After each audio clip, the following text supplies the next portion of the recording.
Hi friends, கொஞ்சம் தொண்டை சரியில்லை ஃப்ரெண்ட்ஸ்.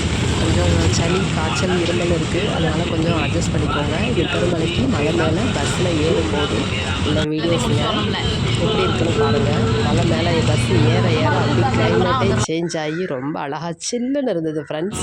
கண்டிப்பாக திருமலைக்கு எல்லோரும் போகாதவங்க போயிட்டு வாங்க. போனவங்க உங்கள் அனுபவத்தை நீங்கள் பகிர்ந்துக்கோங்க. கமெண்ட்டில் கண்டிப்பாக சொல்லுங்கள். மேலே போக போக அப்படியே மலைகள் அப்படியே பஸ்ஸு உள்ளே நுழைஞ்சி போன மாதிரி ஒரு வித்தியாசமான ஃபீல் இருந்தது ஃப்ரெண்ட்ஸ்.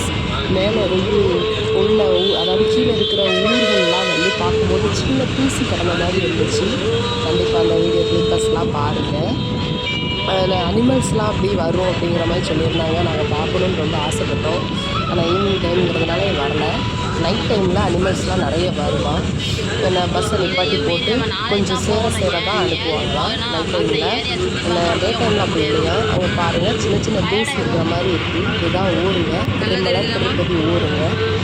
இந்த ஊரை பார்க்கும்போது ரொம்ப அருமையாக இருந்தது. மேலே வந்து பார்க்கும்போது ஒரு ஊட்டி கொடைக்கானல் அது மேலே இருக்கக்கூடிய ஒரு ஒரு நல்லா இருந்தது ஃப்ரெண்ட்ஸ். இதெல்லாம் வந்து கண்டிப்பாக நடந்து போய் அனுபவிக்கணும்னு நினச்சேன். எங்களுக்கு அந்த கொடுப்பனை இல்லை. திருமலை வந்து திருப்பதி வந்து இங்கே நடந்து வராமல் பஸ்ஸில் வர சொல்லிட்டாங்க ஃப்ரெண்ட்ஸ். நாங்கள் பஸ்ஸில் தான் போயிருந்தோம். டக்கரில் போனால் இந்தளவுக்கு பார்த்துருக்க முடியாது. பஸ் மெதுவாக தான் போச்சு. நல்லா ரோடெல்லாம் நல்லா க்ளீனாக வச்சுருந்தாங்க.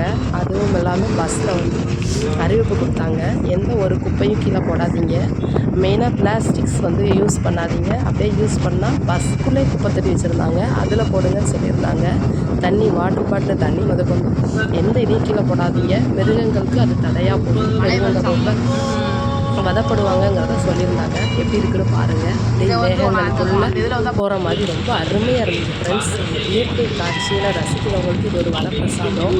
ஏன்னா நாங்கள் கொடைக்கானல் போகணும்னு பிளான் பண்ணியிருந்தோம். ஆனால் போக முடியல. பரவாயில்ல, திருமலை வந்து கூப்பிட்டுருக்காரு. பாலாஜியை பார்க்குறதுக்காக கிளம்பிட்டோம் ஃப்ரெண்ட்ஸ். கண்டிப்பாக எல்லோரும் இந்த மாதிரி கிளைமேட்டெல்லாம் வந்து நேரில் நடந்து போய் அனுபவிங்க ஃப்ரெண்ட்ஸ். எத்தனை பேர் திருமலைக்கு போனீங்க, இதெல்லாம் அனுபவிச்சிங்கன்னு கண்டிப்பாக சொல்லுங்கள் ஃப்ரெண்ட்ஸ். குழந்தைங்களாம் ரொம்ப ஜாலியாக இருந்தாங்க. நீங்களும் ஒரு 4 நாள் போனதே தெரியாமல் போயிட்டு ஃப்ரெண்ட்ஸ்.